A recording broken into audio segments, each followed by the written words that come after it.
Alors maintenant, il nous reste la boîte détail à superposer. Donc là, du coup, on va retirer le commentaire de la boîte détail et du coup, on récupère aussi le commentaire final. Voilà, puisque là, du coup, on récupère le commentaire. Alors, du coup, oui, ça nous a un petit peu cassé notre mise en page, mais c'est pas grave, on est conscient de ce qu'on fait. Donc on revient ici au niveau de notre CSS, on va aller chercher notre sélecteur habituel. Donc on part de l'élément parent qu'a l'identifiant parcours l'élément enfant qui est la section, et après on va chercher la boîte div qui a la classe détail. Et qu'est-ce qu'on fait? Ben lui, on va dire pareil, tu vas être en position absolue. Et là, comme ça, on va pouvoir récupérer un petit peu ce qu'on a fait comme travail. Alors, maintenant qu'on a fait ça, il va falloir qu'on vienne manipuler la boîte div qui a la classe détail, comme d'habitude,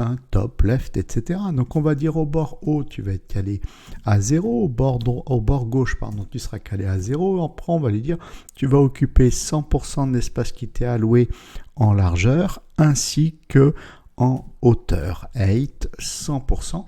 Et histoire qu'on puisse t'apprécier, on va te donner une couleur de fond et on va chercher le 2C3E50. CTRL S. Alors qu'est-ce qui se passe? Voilà. Donc là, vous voyez que le fait d'avoir fait ça, on voit même plus l'image. On a fait une vraie superposition. Donc là, on a dit pour la boîte détail, tu occupes tout le monde. Bon. On va continuer à manipuler cette boîte détail. Donc déjà, on va lui donner un padding, une marge intérieure, histoire que les textes ne soient pas collés sur les bords. Et je propose qu'on donne un padding de 25 pixels, mais on va aller chercher la propriété box sizing border box, puisque du coup, il faut qu'on dise width 100%. Marge incluse, sinon on risque de casser un peu toute notre mise en page. Voilà. Ensuite, on va positionner tout ça via les flexbox, c'est-à-dire qu'en fin de compte, on va dire plutôt, toi, tout ça, là, ça va être calé sur le bas du conteneur. Donc, du coup, on y va pour la boîte div détail. On lui dit, tu deviens un conteneur à qui on te donne le display flex. Alors, attention, display flex, tous les éléments se retrouvent l'un à côté de l'autre, puisque la flex direction par défaut est en ligne. On va la passer en colonne. Donc à ce moment-là, on va aller chercher la propriété flex direction, on va lui dire column. Donc du coup, les choses sont empilées. Et ensuite, donc l'axe principal maintenant, c'est l'axe des Y. Donc la propriété justifie contente se fait sur l'axe des Y. Et on va lui dire flex end. Voilà, tu seras calé à partir du bas. Donc voilà à quoi ça ressemble. Alors maintenant, il va falloir qu'on continue à manipuler un peu parce que ça ne ressemble pas à grand chose. Donc on va aller manipuler maintenant tous les éléments en fond, c'est-à-dire le H3, le paragraphe et le span. Bon, donc c'est parti, on va partir de tout ce sélecteur-là pour arriver jusqu'au sélecteur qui serait le sélecteur parent des différents enfants, donc H3P et span, donc le sélecteur point détail. Donc là, ici, on va chercher le H3, on va tout de suite modifier sa couleur. On va lui dire, toi, tu vas avoir une couleur claire, donc ça serait du BDC3C7. On va en profiter pour l'écrire en plus gros, on va faire un font size et on va dire par exemple de rem, voilà, histoire d'avoir un titre un petit peu gros. Par contre, on va descendre la marge basse à 4 pixels. Donc là, ici, voilà à quoi ça ressemble. Je propose aussi qu'on mette la première lettre en majuscule, chaque première lettre. Donc ça, c'est texte transforme et on va dire capitalise. Et normalement, voilà, ça passe en majuscule. C'est bien. On va s'occuper maintenant du paragraphe qui est ici. Donc là, c'est pareil. On va partir de tout ce sélecteur-là. Voilà. Et on va dire qu'on va chercher le sélecteur enfant P. On va donner une couleur. Alors la couleur, ici on va changer, on va faire du ECF0F1. Voilà, une couleur que j'utilise assez fréquemment. On va l'écrire en plus petit ici, le texte. On va faire un font size, on va dire par exemple 09 rem. Et on va justifier le texte avec la propriété simple, texte line, justify. Et voilà, CTRL S, est-ce que c'est bon? Ah ouais, franchement, c'est quand même plutôt pas mal. Bon, et on peut réduire aussi, si on veut, le margin top du paragraphe, pourquoi pas.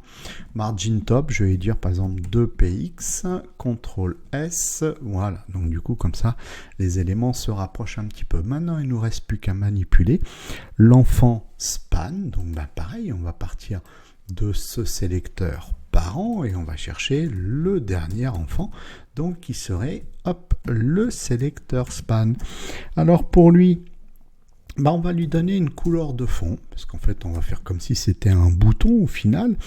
On va lui donner du F1, alors F1C40F, couleur jaune. Voilà, pareil que j'utilise fréquemment, donc voilà à quoi ça ressemble. On va mettre peut-être un petit padding à l'intérieur, histoire que ça respire un petit peu. Et par contre, on va mettre tout de suite, pareil, une petite propriété box sizing, border box, histoire que tout reste bien en ordre, voilà, qu'il n'y ait pas de problème.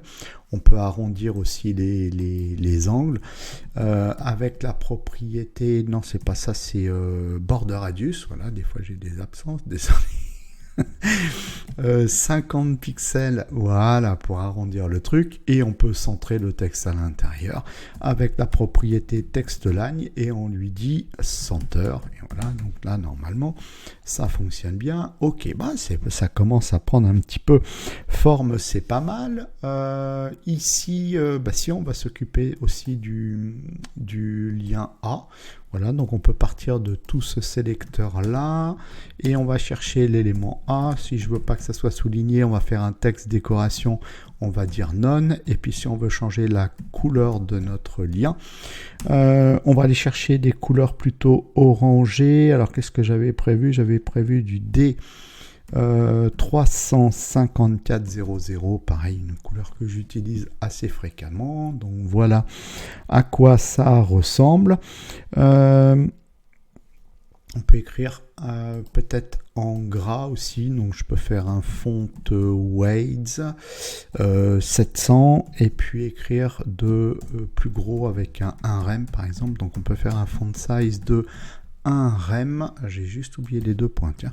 CTRL S, est-ce que c'est bon? Ouais, franchement, c'est quand même plutôt pas mal. Bon, on va faire un effet de hover également, parce que c'est quand même plus sympa. Voilà, donc là, ici, on va récupérer ce sélecteur-là, et on va dire lorsque le pointeur de la souris va passer sur le span, voilà, un effet de hover, on va modifier la couleur de fond. Alors, qu'est-ce que je prévois ici? J'ai prévu du F39, C12. Pareil, une couleur que j'utilise fréquemment. Donc là, ici, si je vais dessus, voilà à quoi ça ressemble. Une petite transition pour que ce soit plus sympa. Donc ici, on va donner donc à la propriété transition, donc le changement de couleur de fond, background color, et on va dire que tu vas mettre 0,5 secondes pour changer ta couleur de fond, voilà. Et vous savez, alors tiens, d'ailleurs sur le span, je vois également, ce que je vais faire, c'est que je vais rajouter la propriété curseur pointeur, parce qu'on l'a que sur le lien, c'est un peu dommage. Donc là ici, le curseur pointeur. Et pourquoi pas, soyons fous, on va dire, tiens, j'aurais même que le bouton il monte un petit peu quand il y a un effet de hover dessus. Voilà, c'est tellement simple. Donc on est là sur l'effet de hover. À ce moment-là, on a juste à aller chercher la propriété transform. On a accès à la fonction translate Y, monte sur l'axe des Y de 5 pixels. Et tout de suite, je vais dire, ça, tu vas le faire en 0,5 secondes. Donc, la propriété transform, tu vas la faire en 0,5 secondes. Donc, tu vas passer de la position initiale, donc à 0, à monter de 5 pixels. Et regardez, hop, voilà, c'est juste histoire de montrer un petit peu quelque chose de sympa. Bon, là, c'est pas mal. Maintenant, ce qu'il va falloir, c'est que, du coup, on est d'accord. Oui, mais le problème, c'est qu'on ne voit plus l'image.